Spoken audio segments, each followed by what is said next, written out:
Welcome to a place suspended between history and mystery, where the shadows move on their own and echoes of the past linger in the air. This, a journey through time, the Waverly Hills Sanatorium. Once a beacon of hope in the face of a deadly disease, the imposing structure now stands as an eerie monument to the thousands who lived and died within its walls. It has been whispered those who perished are not ready to go. Their stories forever imprinted on the fabric of this forsaken place. Tonight we peel back the curtain of time to explore the haunted hallways of Waverly Hills. So dim the lights, hold your loved ones close, and prepare for a chilling journey that is not for the faint of heart. Welcome to Waverly Hills Sanatorium. What's going on, guys? Welcome to here with us as we break down Waverly Hills Sanatorium. Waverly Hills Sanatorium is a historic building located in Louisville, Kentucky. Nestled on a hilltop overlooking the scenic Ohio River Valley, Waverly Hills Sanatorium stands as a haunting reminder of a bygone era. Originally constructed in the early 20th century, situated on a sprawling estate spanning approximately 23 acres. Before it was known as Waverly Hills Sanatorium, the land was owned by Major Thomas H. Hayes, who had bought the land to build a school for his daughter. Once he had bought the land and built the school, he hired Lizzie Harris to teach his daughter. Harris, being a fan of Walter Scott's Waverly novels, named the school Waverly School. Harris loved the name so much he eventually named the grounds Waverly Hills. The state bought the land in the early 20th century. On Hayes' former property, a small 2-story hospital was built for the rising outbreak of tuberculosis. However, there would soon be a need for a larger capacity hospital for tuberculosis. The original hospital had 42 beds. Shortly after opening its doors, it found itself overpopulated, and for the first year of operation, many lived in canvas tents outside of the hospital. A surge of tuberculosis outbreaks in Jefferson County led to an expansion in 1926 that saw the bed numbers rise to over 400 patients. Waverly Hills soon became one of the premier sanatoriums in the United States. Although on the cutting edge of technology and at the height of modern medicine for the time, many of the procedures held at Waverly were extremely experimental and painful for those that undertook them. Some of those include thoroplasty and pneumothorax.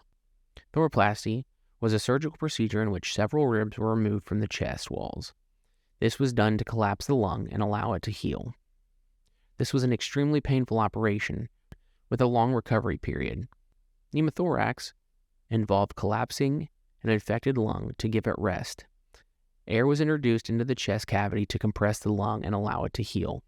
Waverly Hills reached its peak in the 1930s and 40s, providing as much care and comfort as it could to its patients. The discovery of antibiotics changed the game, leading to a significant reduction in tuberculosis cases and the eventual closure of Waverly Hills as a sanatorium, transforming into Woodhaven Medical Service, a geriatric facility. Waverly Hills continued to serve the medical community, but allegations of neglect and mistreatment led to its closure in 1982. In 2001, Waverly Hills found new life under the ownership of Charlie and Tina Mattingly, and is now a place of historical exploration and intrigue. All right, guys, now we're going to get into my personal accounts at Waverly Hills Sanatorium. I had the opportunity back in 2022, October, to go and do a 12-hour investigation there. It is probably one of the creepiest buildings I've ever been inside of. If you ever get a chance to go, I highly recommend it. So, as soon as you walk in, there is a really strong presence of sadness that is palpable in the air. You walk in through kind of the old administration wing. They give you a quick brief on the do's and don'ts and some of the haunted areas, hot spots, if you will, where to go and check out. Me and my friend that I went with, we actually did have the tour guide take us through maybe the first hour and a half, 2 hours we were there. They took us first down into the body chute, which I'll get into later. Then they kind of walked us through the floors, took us to specific rooms where there was known activity. One of the things that stands out when I think back to the trip that I took to Waverly Hills, is the 4th floor, really. They say it's one of the most haunted areas in the whole building. But it's weird because it's one of the most haunted areas, but there's not a specific ghost or thing that happens there. Besides, I take that back. The one thing that is specific to really the 4th floor are the shadow. There's a shadow man. And before going there, I thought it was bullcrap.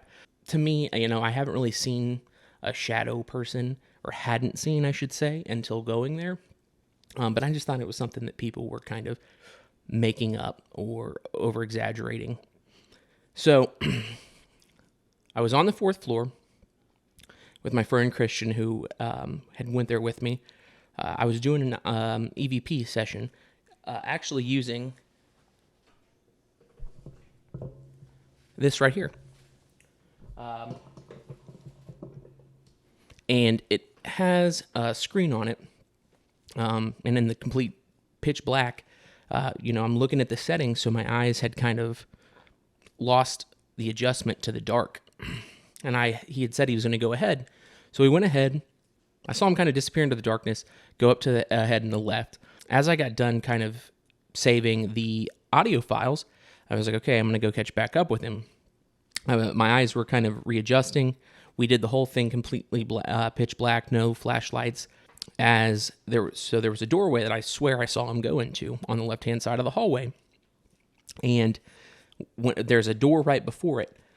Right before I got to the door before the door I thought I saw him go in, I saw a black mass kind of in the silhouette of a man step into the doorway. And it kind of threw me off. So it kind of was like, oh, what the heck is this? And this is like a split second kind of thing.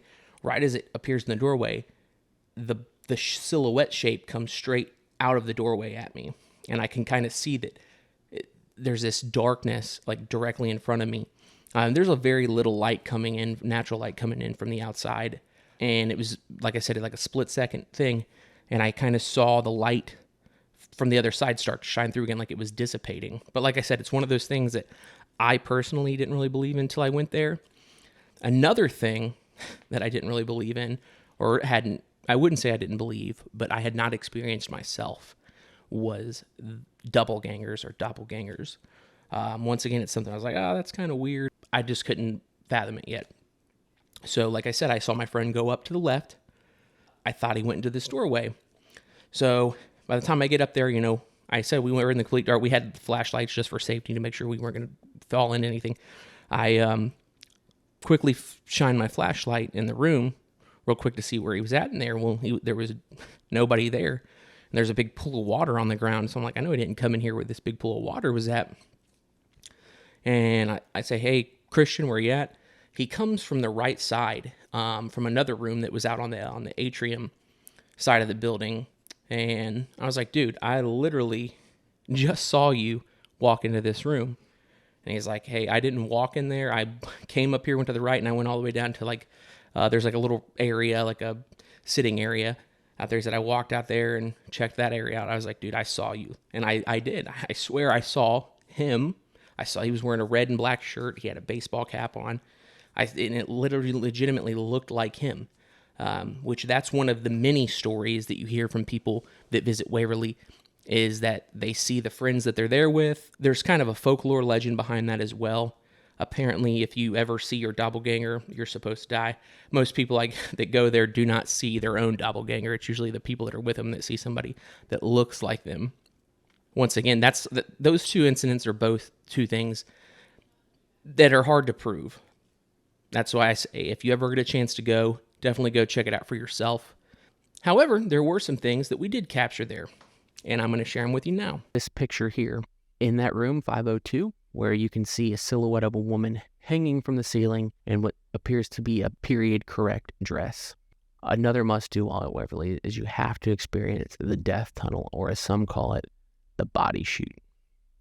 It's a 500-foot tunnel underneath the building that goes down the hill at a 30-degree angle. It was originally used to bring coal up from the rail yard to heat the hospital, and then it was eventually used by the staff to pull supplies and goods up from the bottom of the hill to the top of the hill. Somebody found a more macabre use for it. for taking bodies outside of the hospital discreetly.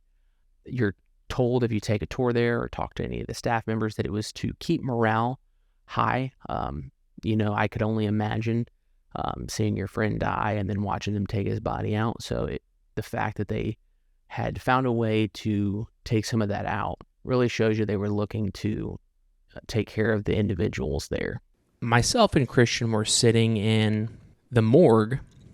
We had been down there earlier that evening, and we got to take part in, I don't know if you're familiar with the Estes method of using a spirit box, but it's where you take a spirit box and you plug headphones into it so that only one person is kind of almost like a sensory deprivation. Like everybody else around is asking the questions, but only one person has the spirit box in their ears via the headphones.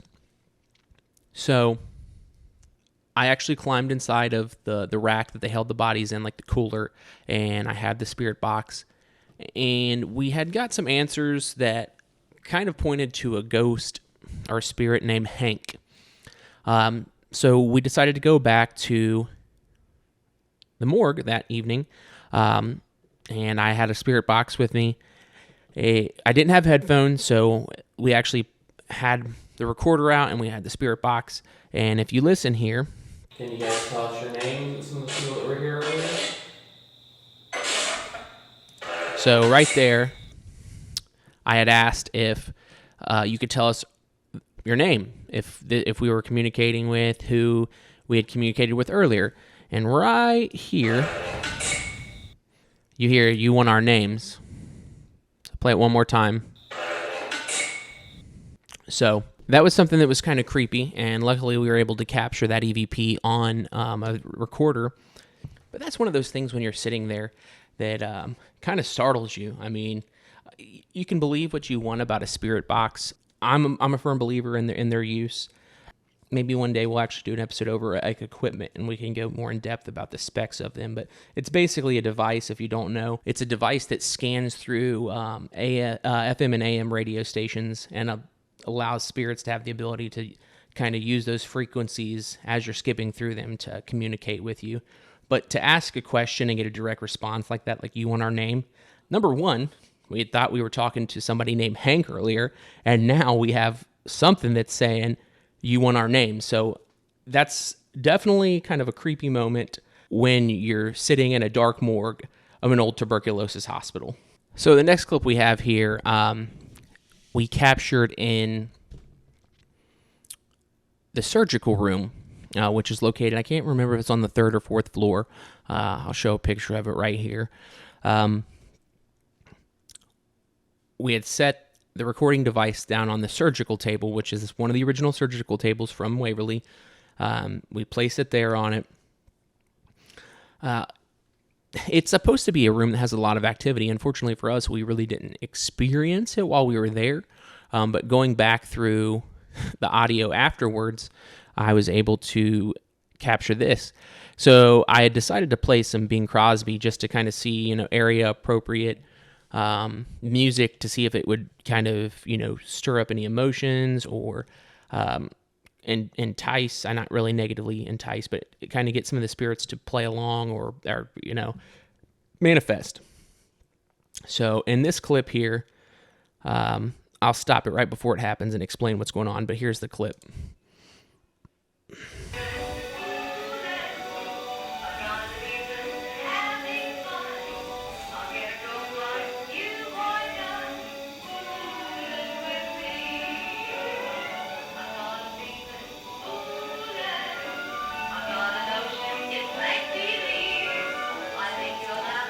So if you listen right here, let me back it up a little bit. You start to hear footsteps. Now, me and Christian are both sitting in chairs. I'll show you that image now, facing one another in the surgical room. And for all the listeners out there who are just listening and not viewing this on YouTube or any other video platform, I apologize, but all of this is available via the comments below. I'll have links to a Google Drive with all of this in there. But right here, I'm going to hit play again. You almost hear them shuffling along. I'll play it again.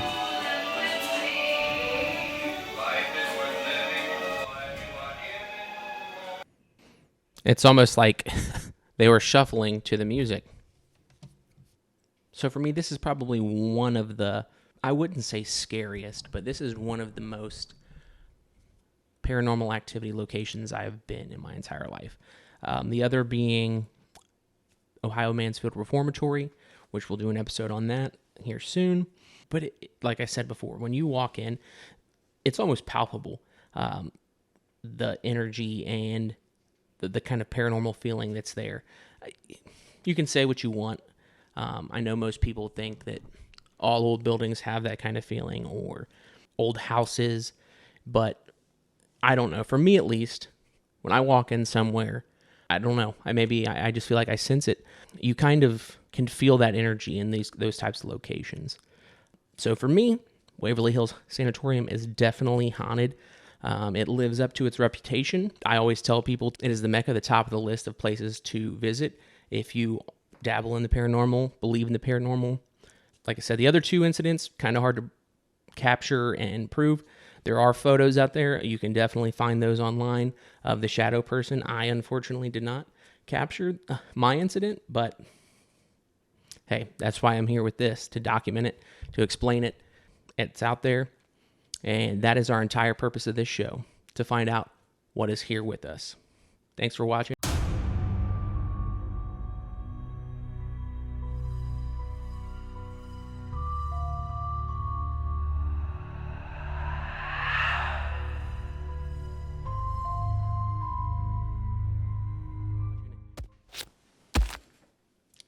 If you like what you've seen, please comment below, like, and subscribe. New videos come out every Wednesday.